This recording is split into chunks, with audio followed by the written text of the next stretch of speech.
ज़रब इज़्ज़ की तरह अज़्म इस्तेहकाम पर मुकम्मल अमल दरामद यकीनी बनाया जाएगा। नायब वज़ीर आज़म और वज़ीर ख़ारजा इसहाक़ डार का ऐलान। वफ़ाक़ी कैबिनेट अजलास से ख़िताब में कहा कि वज़ीर आज़म की क़यादत में पाकिस्तान ने कामयाबियाँ हासिल की हैं। SCO का कामयाब इनेकाद पाकिस्तान की बड़ी कामयाबी है। सरमायाकारों का मुल्की मईशत पर एतमाद बहाल हुआ है। मुल्की मादनियात से मालामाल इस्तिफ़ादा के लिए खुसूसी कमेटी काम कर रही है।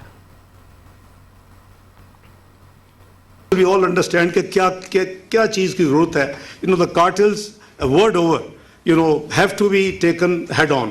और यही पाकिस्तान की ज़रूरत थी और इसीलिए कंपटीशन कमीशन ऑफ पाकिस्तान को बनाया गया था. The stock market, again that was a big story. The mafias were not letting the three stock exchanges merge. आगिफ Saeed साहब बैठे हुए हैं.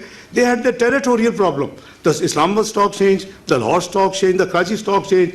And it was over a decade try. Musharraf साहब के ज़माने में भी People's Party के I put my foot down. I remember इनके जो प्रेडिसेसर है ज़फ़र जियादी साहब मेरे पास आए कि जी ये डेडलाइन ख़त्म हो रही है इसको मर्जर की तो काइंडली गिव अस 6 months. मैंने कहा आपके पास 6 weeks हैं. If it doesn't happen, any state writ and any state assistance you require a chairman SECP, we will provide you, but you please go and perform. I must compliment. Then it was merged. Pakistan Stock Exchange came, I think it was the 11th of January 2016. जब ये am I right, Chairman साहब, मैं ये श्रीना में इसका हुआ था function. तो you see the the resilience in this country's potential.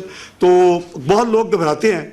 मैं लास्ट ईयर जब लास्ट टाइम औरंगजेब साहब की जगह पर जिम्मेदारी कर रहा था तो मेरी in accordance with my practice तो मैं ये बड़ी बड़ी चैम्बर्स को बिजनेस हाउस जो एसोसिएशंस को बुला के कंसल्ट करता हूँ ताकि अगर कोई अच्छा आइडिया हो तो हम उसको बजट में इनकॉर्पोरेट करें.